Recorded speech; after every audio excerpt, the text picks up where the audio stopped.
Have you ever felt that even though you know a relationship is destroying you, it still feels impossible to break free? Here's a painful truth.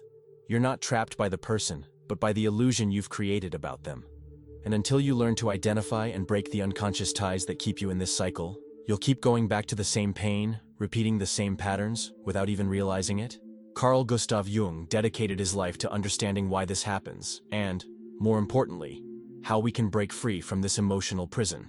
And in this video, I'm going to reveal everything he discovered about emotional dependency. And beyond that, I'll show you the exact path to break this cycle once and for all. By the end of this video, you won't just understand, you'll feel the weight of that relationship lifting off of you. You've probably asked yourself why it's so hard to emotionally detach from someone. Why do we feel stuck? Like there's an invisible thread tying us to the other person. Carl Jung gives us a clear answer. It's not the person themselves that traps us, but what we project onto them. Emotional attachment often has little to do with genuine love and everything to do with what we believe that person represents to us. In relationships, we project our own needs, insecurities, and even unknown parts of ourselves onto others. It's like, without realizing it, we assign them the role of filling voids we don't know how to handle alone. This projection can create a bond so strong that even when the relationship becomes painful, we struggle to let go. The issue is that this need for connection often stems from an internal imbalance. Jung explained that when someone hasn't fully developed their own identity, they tend to look outside for what's missing inside. And that's where emotional dependency begins. If we pay close attention, we'll notice that the feeling of intense attachment is usually tied to something we think we'll lose by walking away from that person. Maybe it's a sense of security, validation, companionship, or even an ideal of love we've projected onto them. But what if all of that was already within us? Attachment is not love. Healthy love doesn't hurt, doesn't suffocate, and doesn't make us feel like hostages. What hurts is the illusion of loss, the idea that without the other person, we're incomplete. But the truth is, we're already whole. We just weren't taught to see it. If we want to free ourselves, we first need to understand what exactly is holding us back. That's the first step toward true emotional detachment. And for that, we need to go beyond the surface and look inward. We don't always understand why we feel so deeply tied to someone, even when we know the relationship hurts us. Sometimes it feels like we're reliving a cycle we've experienced before, as if we're stuck in an inevitable loop. That pattern isn't random. It has deep roots in our psyche, shaped by what Jung called emotional complexes. Carl Jung described complexes as clusters of emotional energy in the unconscious, formed by past experiences. These complexes act like invisible filters, shaping how we perceive the world and behave in our relationships. Often, our attachment to someone isn't really about them, but about an echo of the past we carry inside. If you've ever felt like you always end up in similar relationships, facing the same conflicts over and over again, chances are a complex is at play. The abandonment complex, for example, can cause someone to cling desperately to another, afraid of being left, even when the relationship is destructive. The rejection complex can push us to seek approval from people who never truly value us, because deep down we're trying to fix an old wound. These complexes are like emotional magnets. They pull us toward people and situations that reinforce the beliefs we hold about ourselves. If at some point in life we internalize the belief that we're unworthy of love, we may subconsciously seek out relationships that confirm exactly that. The biggest danger of these complexes is that they operate outside of our awareness. That means until we recognize them, we'll keep acting according to their script, unaware that we're trapped in an illusion. But here's the good news. Complexes aren't life sentences. They can be identified and dissolved. The key is self-awareness. Every time an intense emotion surfaces in a relationship, fear, anxiety, insecurity, or a desperate need for the other person, pause and ask yourself, is this emotion really about the situation? Or am I reacting to something much older? When we realize these patterns are just echoes from the past, we begin to regain control. And with that, something powerful happens. We start choosing our relationships with clarity, instead of being pulled into them by unconscious impulses. But we don't always recognize that within us are aspects we reject and prefer not to see. Jung called this hidden part the shadow, everything we don't accept in ourselves, but that inevitably shows up in our lives. The shadow holds repressed emotions, insecurities, unexpressed desires, and traits we've learned to deny early on. And it's precisely this invisible part of us that we unconsciously project onto others. When we feel an intense attachment to someone, it's often not about the person themselves, but about what they represent to us. We project onto them qualities we believe we lack, or we see in them something we desperately wish we had. That explains why some people have such a powerful emotional grip on us. They carry, unknowingly, pieces of ourselves that we haven't accepted or developed. Likewise, the things that irritate or hurt us the most in someone else often reflect something we're denying in ourselves. If we feel a strong need to control the relationship, maybe it's because we're afraid to face our own vulnerability. If the other person's behavior makes us feel insecure, maybe it's because our self-confidence is shaky. When we recognize these projections, we start to see that the issue was never really about the other person. It was always about us. The shadow works subtly, and one of the clearest signs of its presence is the emotional intensity we feel towards someone. The stronger the connection, the more likely it is that this person is reflecting something we need to acknowledge. If the attachment feels overwhelming, if we believe that person is essential to our happiness, it may be a sign that parts of ourselves are trapped in that relationship. Liberation comes when we bring the shadow into consciousness. We need to ask ourselves, what does this person represent to me? What do I admire in them that I believe I don't have? What hurts me the most in this relationship? And how might that reflect something within me?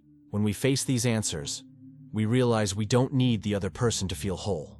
Everything we're looking for is already within us, waiting to be seen. Becoming aware of the shadow doesn't mean distancing ourselves from everyone or avoiding deep connections.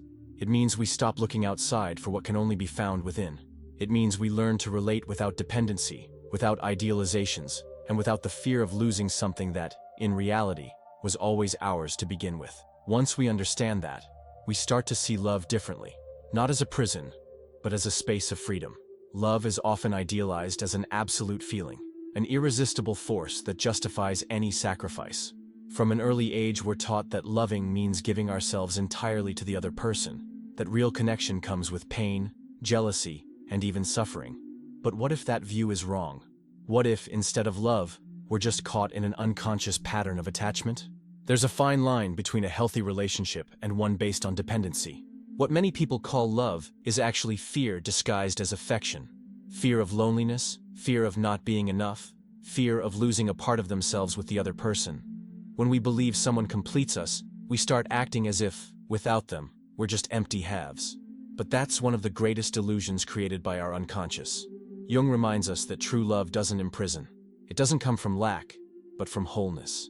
A relationship can only be truly healthy when both people feel whole, without needing the other to exist. However, when there's an inner void, it's common to project onto the other person the responsibility for our happiness. And that's the beginning of emotional captivity. Dependency arises when the relationship becomes a shield against the fear of facing ourselves. The person stays not out of choice, but out of need. Often, even when the relationship turns toxic, when there's pain, insecurity, and emotional exhaustion, the idea of leaving feels unbearable. That's because the bond isn't built on genuine love, but on a need for validation. The most dangerous part of this emotional prison is that it often goes unnoticed. We convince ourselves that this is just how love is. We ignore the signs, and we become dependent on crumbs of attention and affection. And the longer we stay in this dynamic, the harder it becomes to break free. True emotional freedom begins when we understand that we don't need someone else to feel complete. Love should not be a refuge for our insecurities or a bandage for old wounds. It should be a choice, not a necessity. And for that to happen, we need to learn how to build that sense of wholeness within ourselves. Because only when we are whole can we love without chains, without fear, and without the illusion that our happiness lies in someone else's hands. Many people spend their entire lives searching in others for what they haven't yet found within. We create the illusion that if we find someone who loves us enough, we'll finally feel complete. But this endless search for external fulfillment only distances us from an essential process for true emotional freedom: individuation. Carl Jung described individuation as the path to becoming who we truly are, without relying on external validation. It's a journey of deep self-knowledge, where we learn to integrate all parts of our psyche, including the ones we avoid, fear, or don't even know exist. When we neglect this journey, we become vulnerable to relationships that reinforce our sense of lack. Because without realizing it, we're looking for pieces of ourselves in others. Emotional dependency arises when we haven't completed this process. When we don't truly know ourselves, we tend to project onto others what we feel is missing in us. This leads to idealizing partners, creating unrealistic expectations, and inevitably suffering when we realize that no one can give us what can only be found within. The first step to emotional freedom is taking responsibility for our own well-being. Often, we hand over the job of making us happy to others, as if our personal fulfillment were someone else's responsibility. But this is a dangerous trap. It puts us in a vulnerable position where our peace depends on someone else's behavior. Individuation teaches us that we are responsible for filling our own voids. This doesn't mean shutting ourselves off from love or relationships, but that we engage with others from a place of choice, not need. A healthy relationship happens between two whole individuals, not between two halves trying to complete each other. This process takes courage. Facing ourselves can be uncomfortable, because it means confronting our pain, our weaknesses, and everything we've avoided. But it's in that confrontation that true transformation happens.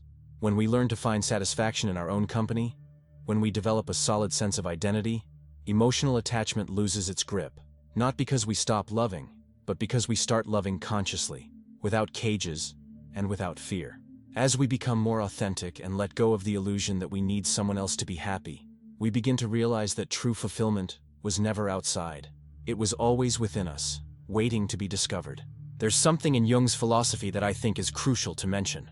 In our relationships, there are invisible forces acting on a deep level, shaping our choices, expectations, and even the way we become emotionally attached. He identified two of these primal forces in the human unconscious: the animus and the anima. They represent, respectively, the unconscious masculine aspect within women and the unconscious feminine aspect within men. When we're unaware of these energies within us, we end up projecting them onto the people we're in relationships with, creating dependency, idealization, and constant frustration. The anima, in men, is the archetype of inner femininity, connected to emotion, intuition, and sensitivity. When a man hasn't developed his anima within, he tends to seek women who embody these traits, hoping they'll fill an emotional void he hasn't integrated on his own. The risk here is idealization. He might place his partner on a pedestal, expecting her to bring him the wholeness he hasn't found in himself. When this expectation breaks, frustration and uncontrollable attachment follow. The animus, in women, is the archetype of inner strength, logic, and action. When a woman hasn't recognized and developed her animus, she may feel insecure making decisions and will seek out men who appear strong, stable, and protective, expecting them to play that role for her. Just like with the anima, this projection can lead to emotional dependency, because the woman feels she needs the other to feel safe and validated in the world. These projections create a false sense of need within the relationship. The partner becomes a symbolic representation of what we feel is missing in ourselves. This dynamic can be intense and addictive, because the other person seems to hold the key to our completeness. But inevitably, any projected expectation will lead to disappointment. No one can forever play the role of complementing our psyche. The way out of this cycle is to recognize and integrate these energies within ourselves. A man needs to develop his sensitivity, his connection to emotions, without relying on a woman to do it for him. A woman needs to strengthen her inner confidence and independence, without needing a man to feel safe. When that balance happens, the relationship stops being a quest for wholeness and becomes a genuine meeting between two people who already feel whole. But even when we physically distance ourselves from someone, we often still feel their presence in our minds and emotions. We think about them constantly, replay conversations, feel longing, or even anger. This invisible connection may be a sign that energetic ties are still holding us to that relationship, preventing true emotional detachment. Jung teaches us that relationships don't happen only on a conscious level. In the unconscious, we form deep bonds with those we've connected intensely with, and those ties can remain even after a breakup. The stronger the attachment was, the harder it is to fully break free. That's because part of our identity was tied to that person. When the relationship ends, it feels like a piece of us is gone too. These ties don't need to be physical to affect us. We can go years without seeing someone, but if that energetic bond still exists, that person remains present in our thoughts, influencing our emotions and behavior. This can keep us stuck, creating a sense of emotional stagnation or invisible dependency. The first step to cutting these ties is to recognize they exist. Anytime you notice your thoughts obsessively returning to that person, ask yourself, is this connection still serving me? Or am I stuck in an illusion? It's important to understand that holding onto a bond just out of emotional habit might be slowing down your personal growth. A powerful way to break this tie is through conscious visualization. Close your eyes and imagine an energetic cord connecting you to the other person. Observe its color and intensity. Then, visualize a bright light gently cutting this cord, without resentment, only with the intention of release. As you do this, mentally affirm phrases like, "I release this connection. I allow this person to follow their path, just as I follow mine." Also, it's essential to fill the space that person once occupied in your mind with something new. Developing new habits, going deeper into self-discovery, and investing in your own journey are powerful ways to avoid getting stuck in emotional cycles that no longer serve you. When we cut ties with intention and awareness, we stop being hostages to the past and finally regain control over our energy and emotions. Even after deciding to emotionally detach from someone, it's common to feel moments of doubt, longing, or even a desire to reconnect. The mind starts making excuses. What if I'm overreacting? Maybe I should give it another chance. I just want to know how they're doing. These emotional relapses are part of the process, but it's essential to recognize that they are unconscious traps pulling us back into old patterns. Our brain is wired to seek comfort, and intense relationships create deep neural pathways that make us miss what once felt familiar. Just like someone trying to quit an addiction, that first impulse isn't a real desire for the other person. It's just a mental reflex, searching for what it used to know. The key to avoiding relapses is to create conscious strategies to break the cycle. Every time you feel the urge to reach out, try the 30-minute rule. Before sending a message or checking up on them, wait 30 minutes and redirect your focus to another activity. A book, a walk, a hobby. Most of the time, the urgency fades, proving it was just a fleeting impulse. Another powerful method is the reality journal. Write down in detail all the reasons you chose to walk away. Whenever you feel like going back, reread those notes. When we're emotionally shaken, we tend to romanticize the past and forget the pain that made us want to leave. Having that clear, written reminder helps you stick to your decision. Also, pay attention to your emotional triggers. Moments of loneliness, stress, or low self-esteem can reactivate the urge to seek the other person. Anticipate those moments and have a plan for when they come. Create new routines, strengthen your support network, and remember, every time you resist a relapse, you're rewiring your brain to live free of that dependency. True healing happens when you realize you no longer need that person's presence to feel whole. The desire to go back might still come up, but over time, it loses strength. Until one day, you simply notice that person no longer takes up space inside you. And at that moment, emotional detachment becomes final. One of the most powerful tools, and the one I connect with the most, is using silence as a tool for transformation. We live in a world where silence is often avoided. We're constantly surrounded by noise, notifications, conversations, endless distractions. But when we seek emotional distance from someone, silence becomes a powerful ally. It's not a void to be filled. It's a space for inner reconstruction. Carl Jung believed that solitude and silence were essential for self-discovery. He said that anyone seeking answers within must learn to silence the external noise. And that includes, above all, the silence in relation to the person we're trying to distance ourselves from. Often, when we feel uncomfortable with silence, it's because it forces us to confront ourselves. Without distractions, without the other person's presence, we're face to face with our deepest emotions. And while that may feel uncomfortable at first, it's also the key to real transformation. Conscious solitude doesn't mean isolation. It means being with yourself fully, without needing validation from anyone else. Instead of seeing silence as punishment, we should view it as an invitation to strengthen our emotional independence. It's in that quiet space that we learn to listen to ourselves, understand our true needs, and break free from unconscious patterns keeping us stuck in the past. A powerful way to use silence as a healing tool is to set aside 30 minutes a day to be completely alone. No phone, no distractions, no other people. Just you and your thoughts. At first, it might feel difficult, but with time, you'll begin to see the value in that space. Use that moment to ask yourself, who am I without this person? And notice the answers that arise. The absence of someone shouldn't be seen as a loss, but as an opportunity to rediscover yourself. When we learn to find peace in silence, we realize we were never truly alone. We've always had ourselves. And that, in itself, is more than enough to move forward with strength and freedom. So let's recap. Understanding emotional attachment is the first step to breaking free from it. You're not attached to the person, but to what they represent to you. Once you recognize these patterns, it's time to challenge the beliefs that keep that attachment alive. Replace them with healthier truths. My happiness doesn't depend on anyone else. I am whole on my own. Life moves on and new connections will come. The next step is to rebuild your identity without the other person.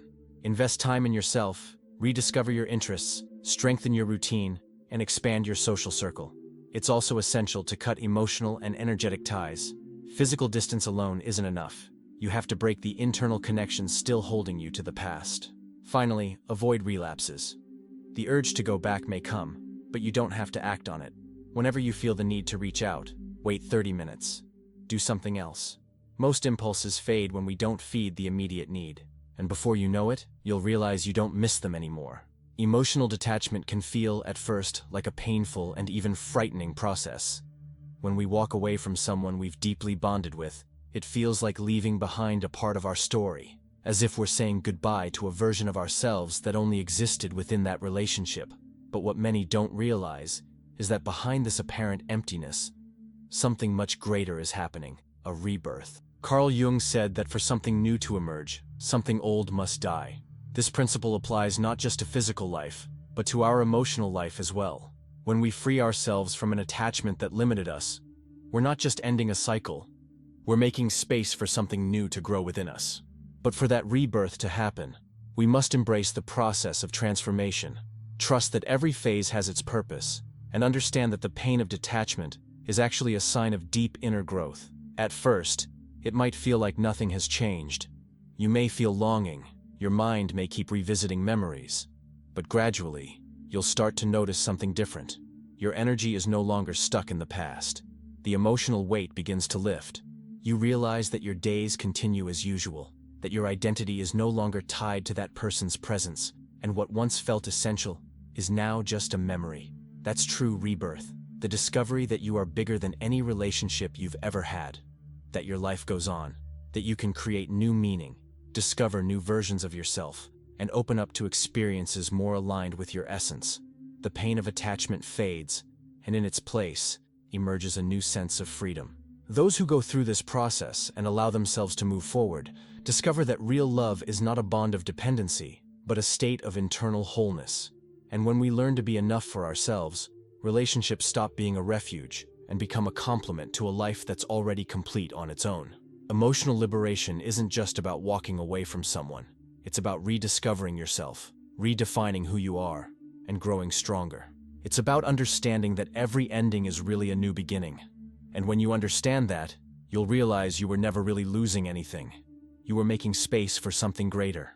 What once felt impossible now becomes clear. Emotional detachment isn't a punishment or a loss. It's a liberation. When we let go of the ties that kept us bound to someone, we're not just leaving a relationship behind. We're reclaiming the parts of ourselves we forgot along the way. And that inner reconnection is the real purpose of this journey. Carl Jung teaches us that individuation, the path to becoming who we truly are, requires us to abandon the illusions of attachment and start seeing our relationships with more awareness. Genuine love should not be a refuge from loneliness, nor an anchor holding us to the past. It should be a free choice, where two people share life without needing to complete each other. Throughout this process, we learn that excessive attachment isn't about the other person. It's about us. We project our needs, place unrealistic expectations, and seek in others what we should be finding within. But once we realize that, we gain the power to change. Emotional detachment teaches us that our inner peace cannot depend on anyone else. Of course, this isn't an easy journey. It takes patience, courage, and above all, a genuine commitment to your own growth. There may be moments when longing creeps in, when old habits try to return. But the difference now is that you have the tools to handle it. You know you don't need to give in to the urge to go back, because you understand that true freedom lies in moving forward. And when this transformation is complete, something amazing happens. What once felt indispensable loses its grip. You look back and realize there's no more pain, only growth. You see that relationship as a chapter in your story, but your journey continues, stronger, more conscious, and lighter. Now, here's an important question. Who have you become along this path? What have you discovered about yourself that you didn't see before? This journey wasn't just about letting someone go, it was about remembering who you really are. And that, more than anything else, is what truly matters. Because in the end, the greatest freedom we can achieve isn't being without someone, it's being whole, complete, and at peace, no matter who's by our side. The choice is in your hands. Applying what we've talked about here isn't just about forgetting someone, it's about finding yourself again. And the stronger you become, the less power that relationship has over you. When you realize that, you'll understand that the freedom you've been searching for was never in the other person. It was always inside you. If this video resonated with you, leave a comment below saying, "My freedom starts now," so I know you watched it until the end. And if you want to keep learning about self-awareness, psychology, and emotional freedom, subscribe to the channel, turn on notifications, and I'll see you in the next video.